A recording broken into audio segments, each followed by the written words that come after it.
আমি যদি মিথ্যা বলি তাইলে আমাকে সবাই ধরে নিয়ে বাইন্দাতন, কিন্তু আমি যদি সত্য বলি তাইলে যারা আমার সাথে শত্রুতামি করতেছে তাদেরকে যে আপনি ধরবেন। এই যে টাকা খরচ করে যা খাচ্ছেন এসে না খেয়ে থাকা ভালো। 10-12 বছর পর ডায়াবেটিস হবে কিনা আজকে বলে দিতে পারেন। আপনি ইবলিসের ভালো চিন্তা করলে হবে না, আপনার ভালো চিন্তা করুন। হার্ট অ্যাটাক হওয়ার ঝুঁকি আছে কিনা হার্ট অ্যাটাক হওয়ার 30-40 বছর আগে বোঝা যায়। আপনারা অবশ্যই ফিলিস্তিনিদের জন্য আর কিছু না পারেন দোয়াটা করবেন। আমাদের মাঝে আজকে উপস্থিত হয়েছেন আমাদের মামুনুল হক সাহেব, মানে মাওলানা। আমরা জোরে ওনার জন্য, আমি জানি না এটা জায়েজ হবে কিনা। আসসালামু আলাইকুম। নিজের ব্যক্তিগত এবং পারিবারিক চিকিৎসার প্রয়োজনে আমি আজকে এখানে এসেছি। আসসালামু আলাইকুম। আলহামদুলিল্লাহ আমরা লাইভতে আসতে পারলাম শেষ পর্যন্ত। তো আপনারা আজকে এখানে যারা এসেছেন তো সবাই কেমন আছেন? আলহামদুলিল্লাহ। তো আমরা আসলে ভালো থাকতে চাই। তাহলে ডায়াবেটিসের মূল কারণ হচ্ছে কোষে জায়গা নেই। তাহলে কোষ খালি, ডায়াবেটিস নেই, এটা খুব ভালো করে বুঝতে হবে। বলেন ডায়াবেটিসের মূল কারণ কি? কোষে জায়গা নেই। বলেন ডায়াবেটিসের মূল কারণ কি? তাহলে কোষ খালি মানে কি নাই? হ্যাঁ, ভেরি গুড। তাহলে আমাদের ডায়াবেটিস রোগীর কোষ খালি করাটা হলো আমাদের চিকিৎসা। আমাদের চিকিৎসা কি? রোজা। রোজা, এই যে আমি ফাস্টিং কেন বললাম? রোজা। আমি যে খাচ্ছি না, হ্যাঁ, আর উনি খায় 6 বেলা, তাহলে এখন আমার শরীরে চিনি বেশি ঢুকবে নাকি ওনার শরীরে চিনি বেশি ঢুকবে? তাহলে ডায়াবেটিস রোগীর উচিত 6 বেলা চিনি খাওয়া, কিন্তু দেখেন ওনার বইতে এইখানে লিখে দিয়েছে 6 বেলা চিনি খেতে হবে। আমরা যারা ডায়াবেটিসের ডাক্তার দেখাই, দেখেন আমি মিথ্যা কথা বলতেছি কিনা, এটা বারডেমের বই, ঠিক আছে? তো আপনারা কে কে ডায়াবেটিসের বই ফলো করেছেন হাত তোলেন, মানে যাদের ডায়াবেটিস আছে কার কার একটু হাত তোলেন। ডায়াবেটিস আছে কার? আগে করলো, হ্যাঁ হাত তোলেন। আপনি আগে করেন নাই? আপনার ডায়াবেটিস ছিল না কখনো? ও, ইউ আর লাকি পারসন। দেখি হাত তোলেন। ওকে, তাহলে দেখেন সবাই যারা এইরকম একটা বই পেয়েছেন, তো বইয়ের খাবারের তালিকাটা আমি পড়ে শোনাবো সবাইকে। তো যারা নতুন আছেন তাদেরকে শোনাই। দেখেন ওনার মতো একটা বয়সী লোক যাকে 1600 ক্যালোরির মতো খাইতে দেওয়া হবে, 1600 ক্যালোরি একটা চার্ট। তাহলে আটার রুটি 3টা ছোট পাতলা সকালে। তাহলে আমরা জানি রুটি মানে কি? চিনি। তাহলে সকালে উঠে সে চিনি খাচ্ছে। তারপরে ডাল আছে, আবার ডিম কুসুম ছাড়া। তো গতকাল পরশু তার আগের দিনের আলোচনা কুসুম গুরুত্বপূর্ণ কেন এটা নিয়ে কিছুটা আলোকপাত করেছে, আরও করব। আমরা তো রেগুলার কথা বলছি। আগামীকাল আর পরশু মানে বুধ এবং বৃহস্পতি আমাদের লাইভ সেশন হবে না, শুক্রবারে ইনশাল্লাহ আবার হবে। তো আপনারা সবাই শুক্রবারে আসবেন, আর শুক্রবারে ইনশাল্লাহ 11টা বাজে আপনারা রেডি থাকবেন, যে যেখানেই থাকেন ওখান থেকে বসে বসে লাইভ দেখবেন। উনি যে 6 বছর ধরে ডায়াবেটিস পুষছে, কেমনে পুষছে সেটা আমরা অ্যানালাইসিস করতেছি, ডিসেকশন করতেছি। এবং আমি যদি মিথ্যা বলি তাইলে আমাকে সবাই ধরে নিয়ে বাইন্দাতন, কিন্তু আমি যদি সত্য বলি তাইলে যারা আমার সাথে শত্রুতামি করতেছে তাদেরকে যে আপনি ধরবেন। কথা বুঝেন নাই? তাহলে এখন আপনারা যারা ডায়াবেটিস রোগী আছেন আপনাদেরকে এরকম একটা তালিকা দেওয়া হয়েছে না, যে সকালে উঠে এরকম রুটি খাবেন। তাহলে রুটি মানে যে কি চিনি এইটা আপনি জানতেন না বলেই খাইছেন, ঠিক না ভাই? আপনি জানতেন রুটি মানে চিনি? না, জানতেন কিনা? আগে জানতেন কিনা এই 6 বছর ধরে? মানে রুটি মানে যে চিনি জানতেন? 6 মাস থেকে জানি। 6 মাস থেকে জানেন, হ্যাঁ। তার মানে 6 বছর ধরে উনি যে ডাক্তারদের সঙ্গে যোগাযোগ করেছেন, দেখাইছেন, নিয়মিত ভিজিট দিছেন। এমনি কোনো ডাক্তার বলেনি। হ্যাঁ, এই তো সেটাই তো, মানে ভিজিট দিছেন, টাকা দিয়ে প্রেসক্রিপশন নিছেন, ওষুধ খাইছেন, পরীক্ষা করাইছেন, সেটা আবার ডাক্তারকে দেখাইছেন, হ্যাঁ। তো ওনারা ওনাকে এই রুটি মানে যে চিনি এ কথা বলেননি। শুধু বলেননি তা না, ওনাকে আরও চিনি খেতে দিয়েছেন সকালে, আবার 11টা বাজে। এরপরে আবার চিনি খাবে হচ্ছে দুপুর 2টা-2:30 বাজে, মানে আরেকবার খাওয়ার প্রস্তুতি নিচ্ছে তারা। কারণ তার চিনি বেশি, তো এখন চিনি তো যেন কমে না যায় সেই ব্যবস্থা করতে হবে। বুঝেন নাই মনে হয়? বুঝেন নাই? মানে ওর রক্তে চিনি বেড়ে গেছে ওনার, তাহলে চিনিটা যেন কমে না যায়, মানে যেন বাড়তেই থাকে এবং কোনোদিন যেন ভালো না হয়, সেই বুদ্ধিটা হলো এইটা। তাহলে এইখানে এটার নাম হবে আমরা ডায়াবেটিস নিয়মিত করি। বুঝেন নাই? মানে ডায়াবেটিস রোগী যেন কোনোদিন ভালো হয়ে না যায়, এটা যেন নিয়মিত আসে। তাহলে মাসে মাসে যেন দেখায়, কোনোদিন যেন ভালো নয়, এটা আমরা যেন নিয়মিত করি। তাহলে এটার নাম হলো ডায়াবেটিস নিরাময় করি না, ডায়াবেটিস নিয়মিত করি।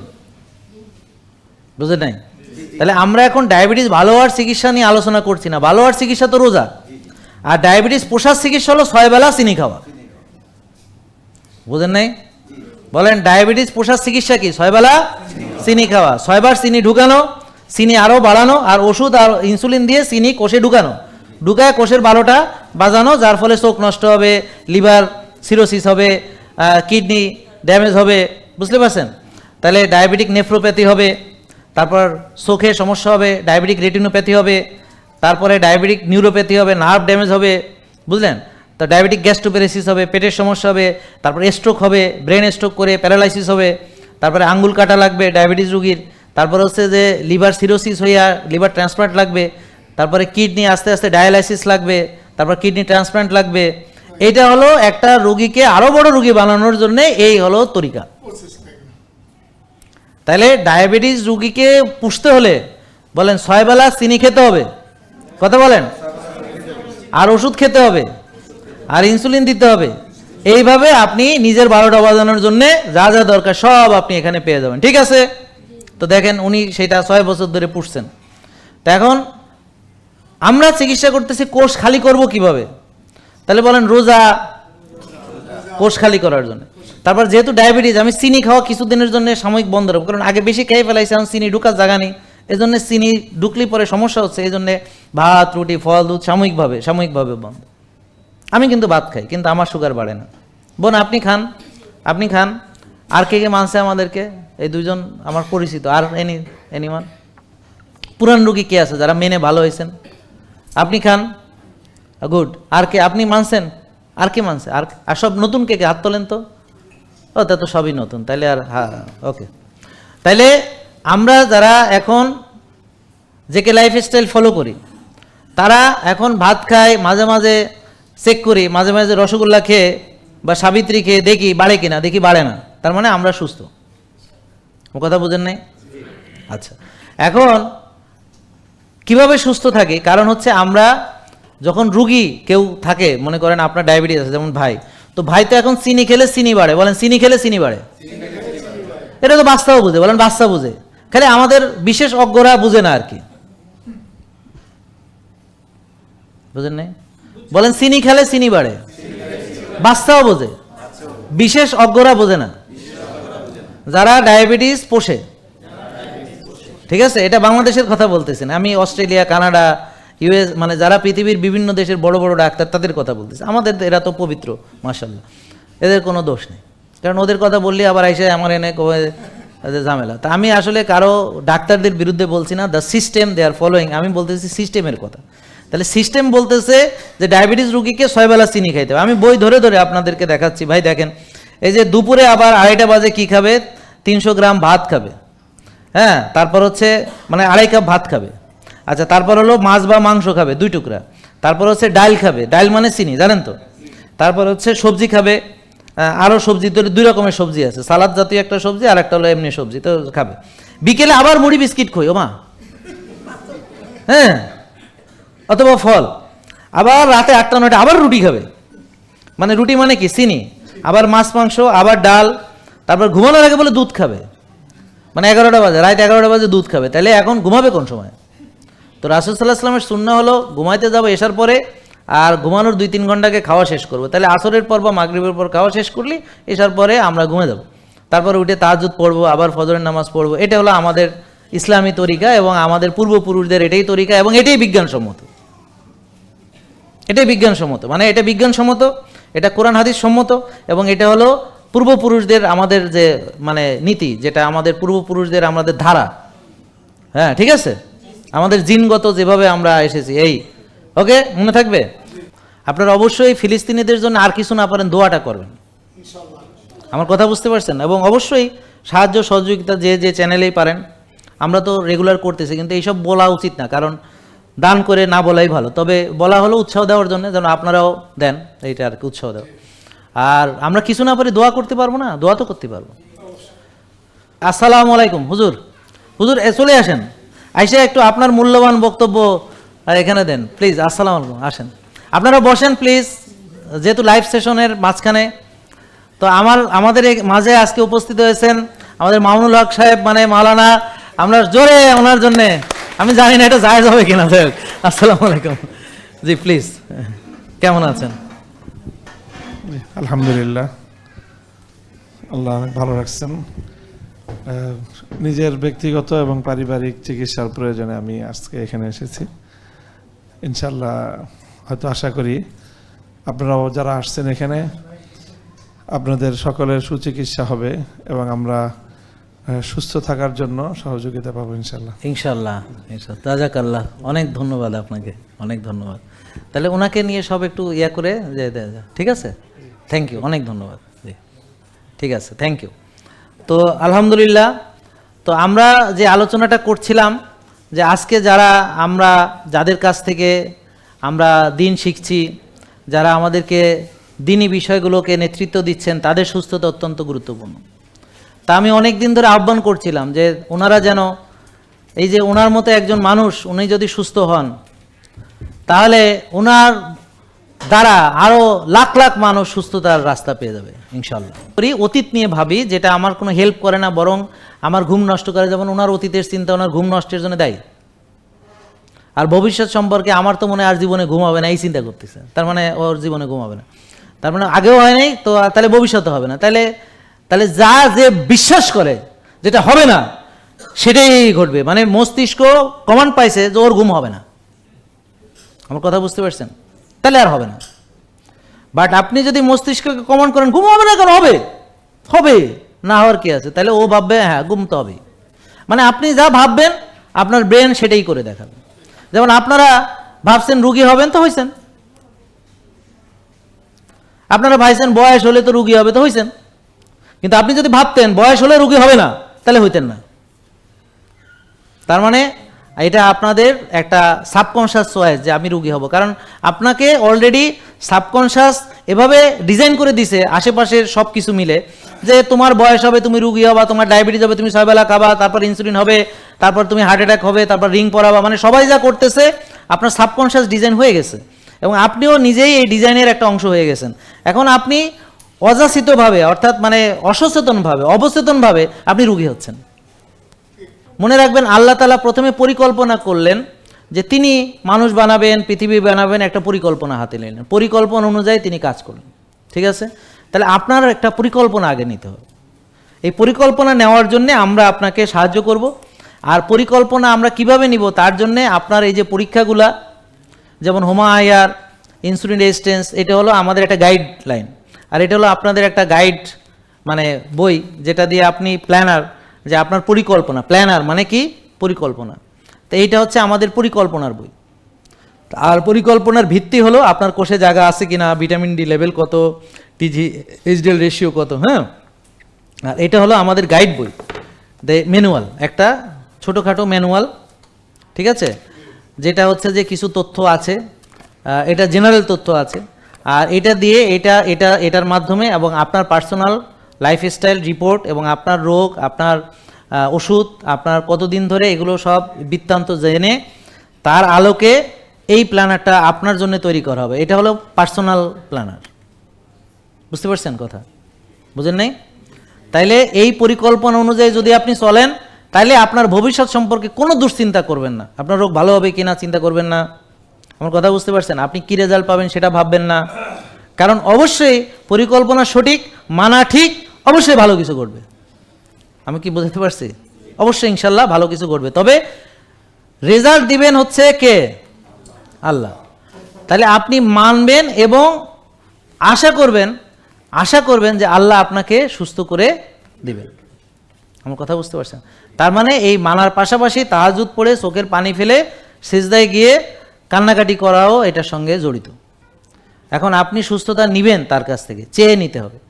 তো আমি এখানে বিশ্বাস করব যে আপনি বলবেন যে আল্লাহ তোমার তো দিতে অসুবিধা নেই, তোমার তো দয়ার ভাণ্ডার, তুমি তো দয়ার সাগর, হ্যাঁ, তুমি তো ক্ষমাশীল, তুমি ক্ষমা করতে ভালোবাসো, তাহলে আমারে ক্ষমা করে দাও, তুমি সুস্থ করে দাও, তুমি আমাকে, তোমার কি অভাব হবে, আমি সুস্থ হলে তোমার কি ক্ষতি, তাই না? কোনো ক্ষতি নেই আল্লাহর। তা আপনি সুস্থ হলে আপনারই ভালো। বলে যে আমি সুস্থ হইয়া আমি তো রোজা রাখবো, আমি তো নামাজ পড়বো, আমি তো ইবাদত করব, আমি তোমার দিনের পথে, হ্যাঁ, আমি আরও যেন ভালো কিছু করতে পারি সেই চেষ্টাই করব। তাহলে এত কিছু সুন্দর করে বললে আল্লাহ নিশ্চয়ই শুনবেন। তার মানে এই পরিকল্পনা, আপনি মেডিটেশন সম্পর্কে কাদের কতটুকু ধারণা আছে জানি না, খুব ডিপ লেভেলের মেডিটেশন মানে হলো প্রার্থনা চাওয়া। ওরা চায় হচ্ছে সুপ্রিম পাওয়ারের কাছে, আমরা চাইবো আমার আল্লাহর কাছে। আমার কথা বুঝতে পারছেন? মুনাজাত চাওয়া, আর চাওয়ার জন্য সবচেয়ে উপযুক্ত জায়গা হলো সিজদা, যেখানে মানুষ সবচেয়ে আল্লাহর নিকটবর্তী থাকেন। আর সবচেয়ে উপযুক্ত সময় হলো তাহাজ্জুদের সময়, কারণ সবচেয়ে পৃথিবীর নিকটে আল্লাহ তখন থাকেন। তাহলে মনে থাকবে কথাগুলা? এখন এটা তো সুস্থতার সাথে সম্পর্কিত, তাহলে আমি না বলে যাবো কই বোন, তাই না? তা এখন আমাকে তো বলতেই হবে। তা এখন পরিকল্পনা, এই পরিকল্পনাটা আমরা যখন নিব তখন আমরা কি কি বিষয় বিবেচনা করব দেখব। আগে তাহলে কয়েকটা সায়েন্স আপনাকে যেটা বললাম লিঙ্ক আপ করার কথা, যে কোষ, বলেন কোষ খালি আছে কিনা, ভরা আছে কিনা, জায়গা আছে কিনা, অতিরিক্ত চর্বি আছে কিনা, প্রদাহ আছে কিনা, বা টক্সিসিটি আছে কিনা, এই কটা বিষয় আমরা দেখব। তাহলে কোষ পবিত্র থাকলে, মানে কোষ ক্লিন থাকলে আপনি সুস্থ। একটা লোককে সব কোষ ভালো, তাহলে তার কোনোই রোগ নাই। তাহলে আমাদের টার্গেট হলো ওখানে যাওয়া। আমি জানি না আমার সব কোষ ভালো কিনা, বাট আই ফিল লাইক আমার সব কোষ ভালো, আমি ফিল করি। কারণ আলহামদুলিল্লাহ কোথাও কোনো প্রবলেম দেখি না। আমার ঘুমে, আমার খাওয়া দাওয়ায়, চলাফেরায়, শুইলেই ঘুমায় পড়ি। আমার বিরুদ্ধে অবজেকশন আছে, আমি নাকি বালিশে মাথা লাগার আগে নাকি ঘুমায় যাই। তো একটা প্রবলেম আছে ভাই, বুঝছেন? আর আপনি তো ঘুমাইতেই পারেন না, বুঝলেন না? তাহলে আপনার সঙ্গে আমার বেসিক পার্থক্য আছে। পার্থক্য হলো আপনার চিন্তা ভাবনা এবং আমার চিন্তা ভাবনা, আপনার চলাফেরা এবং আমার চলাফেরা, পার্থক্য সেখানে। আপনার খাওয়া দাওয়া এবং আমার খাওয়া দাওয়া। তাহলে আপনি যদি আমার মতো হতে চান, তাহলে আমি যা যা করি আপনি তাই তাই করবেন, ঠিক আছে? তাহলে ব্যাডমিন্টন খেলার জন্য রেডি হন। তা এখন যাই হোক, তা এখন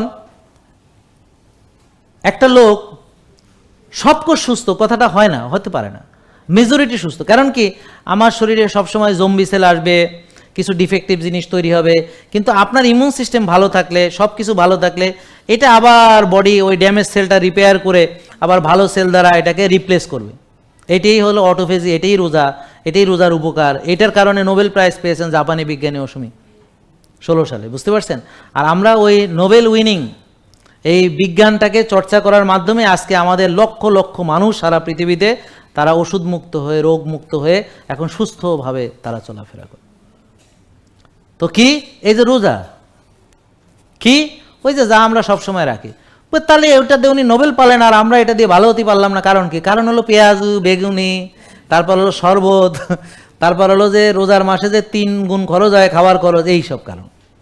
যে রোজার মাসে খাইছে 3 গুণ বেশি, কারণ বাজার খরচ হয়েছে অন্য মাসের চেয়ে 3 গুণ জাদা বেশি। আর ঈদের দিন খাইয়া ডায়রিয়া হয়েছে না অনেকের, নাকি? ঠিক আছে, তাহলে আমরা কোষের অবস্থা জানার জন্যে, তাহলে কোষ ভরাট আছে হোমা আয়ার, কোষ মানে কোষে ইনফ্লামেশন আছে সিআরপি, টিজিএইচডি রেশিও দিয়ে অক্সিডাইজড কোলেস্টেরলের মাত্রা দেখব, ভিটামিন ডি দিয়ে আপনার ইমিউন সিস্টেম, ভিটামিন ডি হচ্ছে ইমিউনোমডুলেটর। তো ভিটামিন ডি কোন কোন খাবারে টাবার এগুলো নিয়ে বিস্তারিত আলোচনা চলতেছে, আবারও সামনে আলোচনা চলবে ইনশাল্লাহ, আলোচনা কন্টিনিউ চলবে। এখন আপনার পার্সোনাল যে প্ল্যানার, এই যে এটার জন্য আমাদের কি কি লাগবে? আপনার ব্লাড রিপোর্ট লাগবে, আপনি কি কি ওষুধ খান, কতদিন ধরে আপনি রোগী, তো আমার ডাক্তার আপনার বৃত্তান্ত জানবেন, ঠিক আছে? জেনে তিনি আপনাকে যে পরীক্ষাগুলো দিবেন, আপনি সেটা করানোর পরে রিপোর্ট নিয়ে ডাক্তারের কাছে আবার যাবেন। তো পুষ্টিবিদ আপনার সম্পর্কে কথা বলে আবার রিপোর্ট সহ তার কাছে আবার যাবেন। তো ডাক্তার আপনার রিপোর্ট পাওয়ার পরে আপনাকে আপনার যে নিয়ম কানুনের পরিকল্পনা আপনাকে এখানে লিখে বুঝিয়ে আপনাকে দিবেন। আর আপনার কাজ হচ্ছে 1 মাস, 2 মাস, 3 মাস এভাবে মানা। 1 মাস মেনে আসবেন, 2 মাস মেনে আসবেন, 3 মাস মেনে এভাবে আসবেন, ঠিক আছে? আশা করছি যে 3 মাসের ভিতরে যদি সত্যিকারে মানেন, ঠিকভাবে মানেন, তাহলে যেগুলো রিভার্স হওয়ার তার মেজরিটি অ্যাবাউট 80-90% আপনার 3 মাসে রিভার্স করে। বুঝতে পারছেন না কথা? তার মানে এই না যে আঙ্গুল কেটে ফেলেছে নতুন আর একটা গজাবে। তা আমি বলেছি রিভার্সিবল অ্যান্ড ইরিভার্সিবল ইঞ্জুরি। তো রিভার্সিবল ইঞ্জুরি হচ্ছে যেটা আবার ফেরত আসে, আর ইরিভার্সিবল ইঞ্জুরি হলো ও আর জীবনে ফেরত আসবে না। যেমন আঙ্গুল কেটে ফেলাইছে, ওই কাটা আঙ্গুল মানে এখন 4টা নিয়েই কবরে যাবেন, আর একটা গজাবে না, জীবনে গজাবে না। আমার কথা বুঝতে পারছেন? তো মায়োকার্ডিয়াল ইনফ্রাকশন তো হয়েছে, কিছু জায়গা আবার ফেরত আসবে আর কিছু জায়গা জীবনে ফেরত আসবে। এখন কতটুকু আসবে বা না আসবে এটা আমাকে বলে লাভ নেই, ওর আপনার আল্লাহ কতটুকু দেবে বা না দেবে সেটা তার সাথে আপনার বোঝাপড়া। ঠিক আছে? তা এখন এই যে প্ল্যানারটা যে আপনাকে বুঝাবে ডাক্তার, তাহলে এইখানে আপনার কাজ হলো ওই যে উনি যেভাবে বলে সেভাবে মানা। তারপরে পুষ্টিবিদ আপনাকে খাবারের তালিকা দেবে, যেমন যার হুমায়ার বেশি তাকে এক ধরনের খাবার হবে, যার ইনসুলিন বেশি, সুগার বেশি, হ্যাঁ, আবার যাদের হুমায়ার ভালো আছে, ইনসুলিন ভালো, সুগার ভালো, সে মেনটেনিং খাবার পাবে। তাহলে খাবারের তালিকা দেওয়ার জন্যে তার এই রিপোর্টের আলোকে তাকে খাবারের তালিকা দিয়ে দিবে, এবং সেটা 1 মাসের জন্য, অনন্তকালের জন্য না। কেননা দেখা গেল সে ভাত না খাইয়া, হ্যাঁ, 6 বছর পরে ভাত খায় নাই, তাহলে এ তো বোকা। হুমায়ার তার ভালো হয়ে গেছে 1 মাসে, হ্যাঁ, ভাত খায় না 6 বছর, এটা কোনো কথা? তাহলে হুমায়ার ভালো হলেই সে আবার ভাত খাবে। তবে ভাতটা কি ভাত খাবে সেটা নিয়ে আমাদের দীর্ঘ আলোচনা আছে, কোন ভাত ভালো কোনটা ভালো না, এগুলো নিয়ে আমাদের অনেক বড় বড় আলোচনা আছে, সেগুলো আবার আমরা করব, আমার আগামী সেশনগুলো দেখবেন।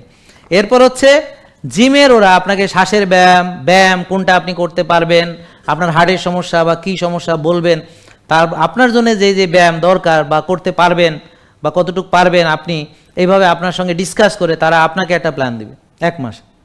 তা আপনাদের উচিত হবে কি আর জীবনে কোনোদিন না আসা, নাকি 1 মাস পরে আবার আসা, এসে আপনি কতটুকু মেনেছেন, পেরেছেন, পারেননি, এখানে আবার ডিসকাস করেন, বসেন, এটা পেরেছি ওটা পারিনি, তাহলে কিভাবে পারবেন, এটা এতটুকু ভালো হয়েছে আর হয়নি, তাহলে কিভাবে সামনে আরও উন্নতি হবে, এটার উপরে বেসিস করে আপনাকে আবার প্ল্যান দেওয়া হবে।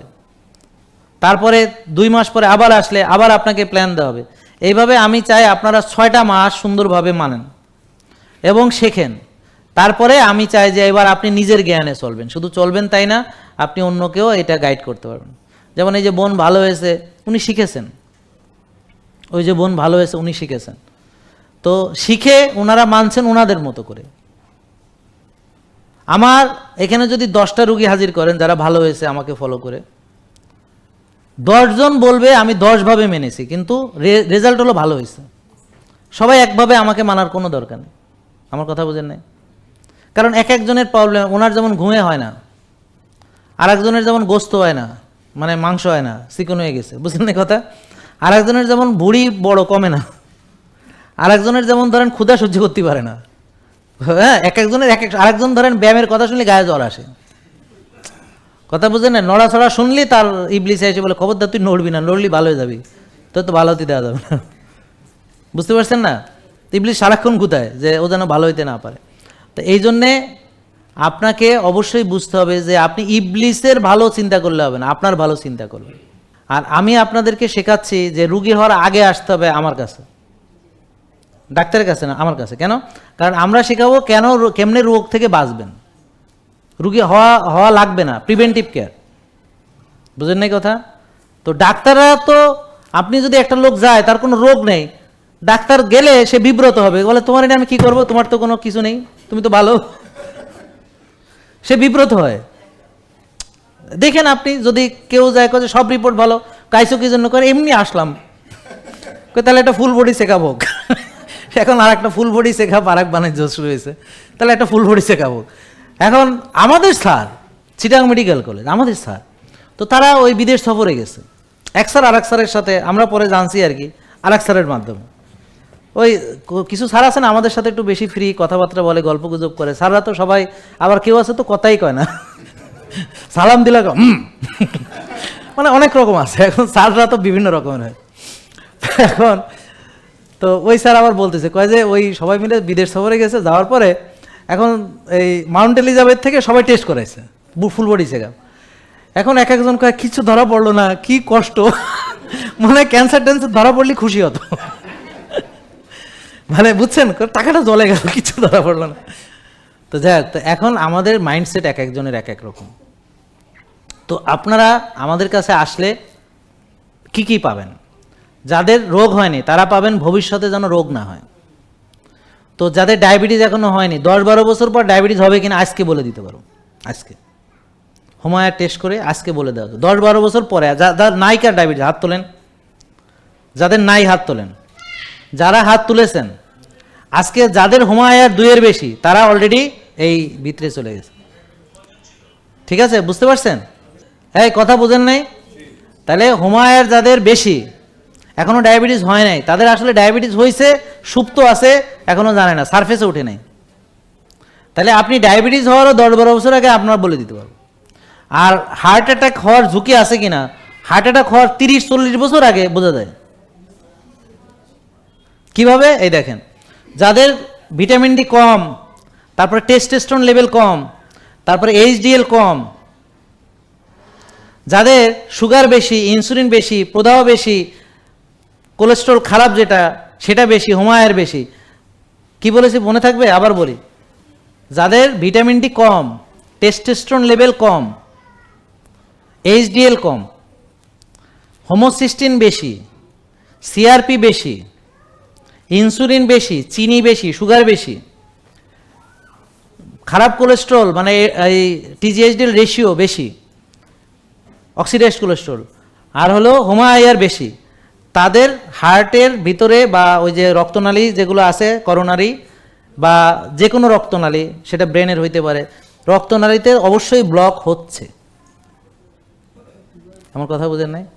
এটা হলো পরীক্ষা করে বোঝা যাবে। আর পরীক্ষা ছাড়া বোঝা যাবে কিভাবে? শুনবেন, যে লোক ঘুমায় না, যে টেনশন করে, রাত জাগে, ঘুমাইতে পারে না বা ঘুমায় না, বা টেনশন করে বা রাত জাগে, যে ওই যে প্রসেসড ফুড খায়, সাদা রুটি, সাদা ভাত, সাদা লবণ, সাদা চিনি, soybean, sunflower, canola, safflower, cotton seed oil, হ্যাঁ, রাইস ব্রান অয়েল, যারা এগুলো খায়, যারা বেশি খায়, বারবার খায়, ব্যায়াম করে না, কায়িক শ্রম করে না, ঠিক আছে, নিজের জন্য সময় নেই, সে ব্যবসা নিয়ে ব্যস্ত, অন্যান্য বিষয়ে ব্যস্ত, বিল্ডিং ডিজাইন নিয়ে ব্যস্ত, হ্যাঁ তো নিজের জন্য সময় নেই। আমার কথা বুঝতে পারছেন? বা আমার মতো রুগী দেখায় ব্যস্ত, হ্যাঁ, নিজের জন্য সময় নেই, তাদের হার্ট অ্যাটাকের জন্য যা যা দরকার তৈরি হচ্ছে। এর পাশাপাশি কি? ওজন বাড়ছে, শক্তি কমছে, গ্যাসের সমস্যা, ব্যথা বেদনার সমস্যা, বুঝেন নাই? রোগের আগের লক্ষণ, মানে রোগ হয়নি, হবে। আর যাদের রোগ হয়ে গেছে তারা তো লাইনে চলেই আসছেন। তা আমি যখন ওই দাগনবিয়া ফেনীতে মানে ডাক্তারি করছি 19 বছর, তো জিজ্ঞেস, এই কী করো? কয় স্যার লাইনে আছি, মানে লাইন দিছি আর কি। মানে বলে আমি তো প্রথমে বুঝতাম না, কারে বিদেশের লাইন দিছি আর কি, মানে ওখানে মানে কেউ বিদেশ গেছে, আরেকজন বিদেশের জন্য লাইন দিছে, বুঝেন নাই কথা? জব হলো এইটা, আর কোনো জব নেই, বোঝে নেই? তা আপনারা এখন কেউ রুগী আর কেউ রোগের জন্য লাইন দিছেন, এবার বুঝছেন, মিলাইতে পারতেছেন? তা এখন আপনি রোগের লাইন দিছেন কিনা বোঝার জন্যে আপনার চলাফেরা, খাওয়া দাওয়া, ঘুম, মানসিক অবস্থা, যে আপনার শক্তি কমে যাচ্ছে, তারপরে পুরুষত্বে কম ঘাটতি হচ্ছে, নারীত্বে ঘাটতি হচ্ছে, বুঝেন নাই কথা? পারফরমেন্সে সমস্যা হচ্ছে, আগের মতো টেনশন নিতে পারেন না, স্ট্রেস নিতে পারেন না, মনোবল নেই, কনফিডেন্স লেভেল কমে যাচ্ছে, ডিসিশন মেকিংয়ে ডিলে হচ্ছে, অনেক ভাবনা চিন্তা করে সিদ্ধান্তহীনতায় ভুগছেন, শার্প ডিসিশন নিতে পারতেছেন না, হ্যাঁ, তারপর হচ্ছে উদ্যোগ নেওয়ার ক্ষমতা চলে গেছে, এখন আর সাহস নেই, আর উদ্যোগ নিতে ইচ্ছা করে না, একসময় খুব তো এরকম। তো দেখেন ওই যে মিছিলে দেখলাম বেশিরভাগ তরুণ, কিন্তু বুড়া লোক অনেক কম, মানে তরুণ। তাহলে তরুণরা ঝাঁপায় পড়ে, তরুণদের উদ্যোগ নেওয়ার ক্ষমতা আছে। এখন ধরেন যে কোনো মানে আন্দোলন, সেটা তরুণ রক্তের দ্বারা হয়। আমরা তো লড়াচড়া করতে 10 বার ভাবি, বুঝেন নাই কথা? আমার ব্যক্তিগতভাবে ভাবার যথেষ্ট কারণ আছে, কারণ আমি এমন একটা ডিসিপ্লিন নিয়ে কাজ করতেছি যে এই ডিসিপ্লিন নিয়ে অন্য কেউ কাজ করতেছে না, তো আমার সেফটি অনেক গুরুত্বপূর্ণ। তা আমি অযাচিতভাবে কোনো ডিসিশন নিতে পারি না, কোনো কিছু হলে ধাপ করে ঝাঁপায় পড়বো, সেটা আমার পারবো না, আমার জন্য না, আপনাদের কথা বিবেচনা করে। যেহেতু আপনারা ওষুধ থেকে মুক্তির আর কোনো রাস্তা নেই, একটাই রাস্তা আছে, এবং এটা বন্ধ হওয়া যেন না যায়, সেজন্য আমাকে অনেক কিছু ভাবনা চিন্তা করতে হয়, সেটা আলাদা ব্যাপার, সেটা গ্রেটার স্বার্থে, নট ফর মাই ইন্টেনশন, আমার জন্য না। আমার তো মন চায় এখনই লাভ দিয়ে পড়ি, হ্যাঁ, শহীদ হলে তো ভালো, ঠিক আছে, ভালো, কিন্তু কথা হলো যে এই যে আপনারা তারপর কি করবেন, বুঝেন এই কথা? তারপর আমাদের যে একটা উপায় হইলো, সেটার কি হবে, বুঝতে পারছেন? সো আমাকে আমাদের বৃহত্তর চিন্তা করতে হবে। আমার নাম মোহাম্মদ মানিক, আমি সৌদি আরব প্রবাসী। আলহামদুলিল্লাহ। আমি রমজানে 28 তারিখ আসছি। আচ্ছা। তো আমি ট্রাই করছিলাম, স্যার মদিনা মক্কা গেছিল দেখা করার জন্য, তো আসলে আমি বিজনেস করি, এখানে স্যার দেখা করতে পারি নাই, আর আমি ওনার লাইভ দেখছিলাম, তো বাড়িতে আসছি, আমি চলে যাবো 19 তারিখ, এই জন্য স্যারের আসছি। এখন আপনি আছেন কোথায় ওখানে? আমি এখন আছি তায়েফে আছি। আচ্ছা আচ্ছা, হ্যাঁ। আমি তাই হজে আসছি, দেখা হবে ইনশাল্লাহ, ইনশাল্লাহ হজে আসতেছি, আর দেখা হবে। আমি চলে যাবো 19 তারিখের জন্য আসছি আজকে। আচ্ছা, তো এখন এই যে ভাই, হ্যাঁ আমি জাস্ট ওনাকে বলি, তো আপনার এখন ওজন কত আছে? 111 কেজি আছে। 111 কেজি। তো এখন দেখেন এই যে 111 কেজি ওজন আছে, তার মানে আমি নিশ্চিত বলতে পারি তার ইনসুলিন বেশি আছে। ডায়াবেটিস আছে? না, ডায়াবেটিস নেই। গুড, তার মানে এখন দেখেন ডায়াবেটিস হয়নি। বুঝতে পারছেন? আমি আজকে সময় নেই বলে বোঝাতে পারছি না, যদি বোঝাতে পারতাম ভালো হতো। তো সংক্ষেপে বলি এটা হচ্ছে, এখন ওনার ডায়াবেটিস সত্যি সত্যি আছে, কিন্তু ওনার শরীরে এত বেশি ইনসুলিন তৈরি হচ্ছে, ইনসুলিন ভেতর থেকে তৈরি হচ্ছে, প্যানক্রিয়াস ইনসুলিন কি করছে, ওর সুগারটাকে কোষে ঢুকাতে পারছে বলেই তার রক্তের চিনিটা আমরা মেপে দেখছি নর্মাল। কিন্তু রক্তের চিনিও নর্মাল আর ইনসুলিনও নর্মাল, তাহলে সে ডায়াবেটিকও না, তার ইনসুলিন রেজিস্ট্যান্সও নাই, সে সুস্থ। তাহলে ইনসুলিন আপনি দেখবেন ওর বেশি পাবো। আমার কথা বুঝতে পারছেন? যেমন স্যারের ইনসুলিন কত ছিল? 75 ছিল। তাহলে ইনসুলিনের স্বাভাবিক মাত্রা হলো 4, তাহলে 4 থেকে ওনার 75 হয়েছে। তাহলে 75 হয়েছে, তার মানে যদি এরকম একটা রুগী ওনার মতো আমি পাই, স্যারের মতো যে 75, তাহলে আমি চোখ বন্ধ করে বলবো আপনি ইনসুলিন নেন, কারণ শরীর থেকে এত ইনসুলিন তৈরি হতে পারে না, মানে এটা এক্সোজেনাস, মানে বাইরে থেকে দিছেন। নাহলে আপনার প্যানক্রিয়াস এই বয়সে এত ইনসুলিন তৈরি করার সেই ক্ষমতা তার নেই। আমার কথা বুঝতে পারছেন? তাহলে যারা আমরা এই বিষয় নিয়ে কাজ করি, তা আমরা কি করি, ওই যে ভাতের একটা, ওই যে হাড়ির সব ভাত টিপে না কেউ, একটা ভাত টিপলে বাকিটা বোঝা যায়। আমার আবার অনেকে বলে স্যার আপনি বুজুর্গি জানেন কিনা, মানে কেমনে সব বলে দেন। তো বুজুর্গির বিষয় না, বিষয়টা হলো যে আপনার নলেজ, এক্সপিরিয়েন্স আর হলো আপনার উইজডম। তো যেমন স্যার বুঝে যে কোন ছাত্রটা ভালো, তো তাকালে বুঝে যে কারে দিয়ে কী হবে, কারণ সে বহুদিন এগুলার নিয়ে ডিল করছে। বুঝতে পারছেন?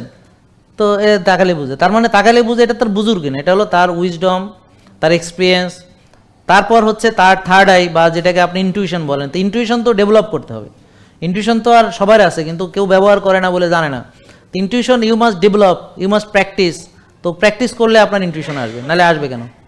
আমি ডাক্তারদেরকে পড়াইছি 10 বছর ICDDRB-তে, 10 বছর আমি এখানে শিক্ষকতা করছি, ডাক্তার পড়াইছি। কিন্তু দুঃখজনক, আমি দেখেছি দুঃখজনক যে তাদের ভিতরে কেমন জানি একটা, মানে এই যে উপকার স্বীকার করার যে ব্যাপার, এটা তাদের মধ্যে নাই।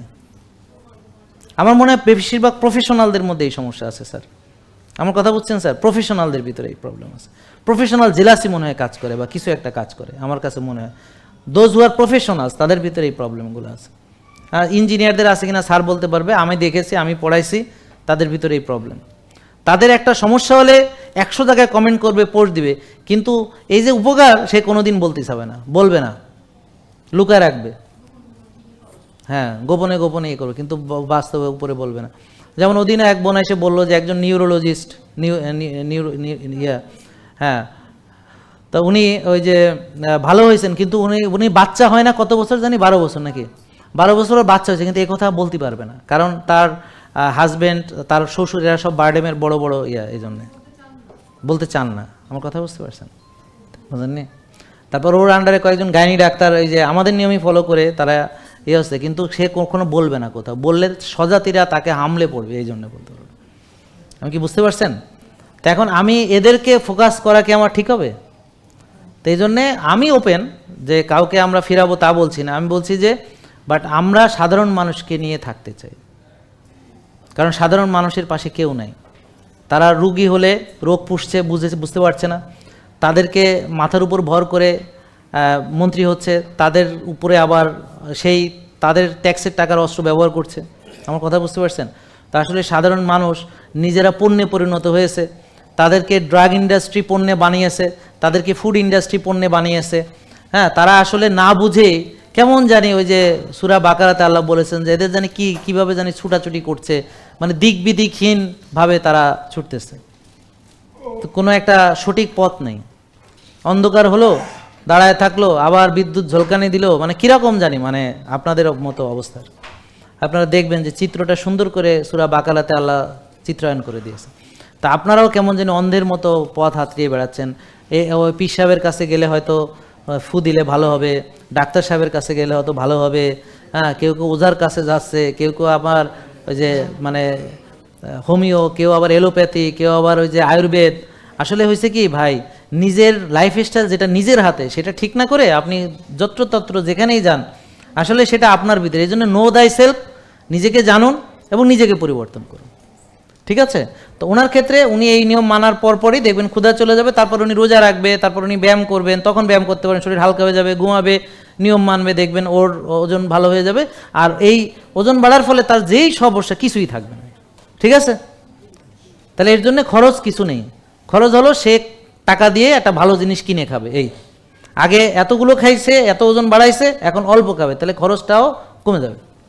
আর ফিউচার হলো অপারেশন থেকে বাঁচবে, সেই টাকা সেভ হইলো, ফিউচার ইনভেস্টমেন্ট, যে বুক ফাড়া লাগলো না, ফিউচার ইনভেস্টমেন্ট। ফিউচার ইনভেস্টমেন্ট হলো সে রুগী না, তার ওষুধ লাগে না, তার ডাক্তার লাগে না, তার অপারেশন লাগে না, তার পরীক্ষা নিরীক্ষা লাগে না। এটা হলো ফিউচার ইনভেস্টমেন্ট। আর সবচেয়ে বড় কথা হলো সে তারুণ্য এনজয় করে। বোঝা গেল? তো আল্লাহ তাআলা সবাইকে সঠিক বুঝদান করুন। আসসালামু আলাইকুম রহমতুল্লাহি ওয়া বারাকাতুহু।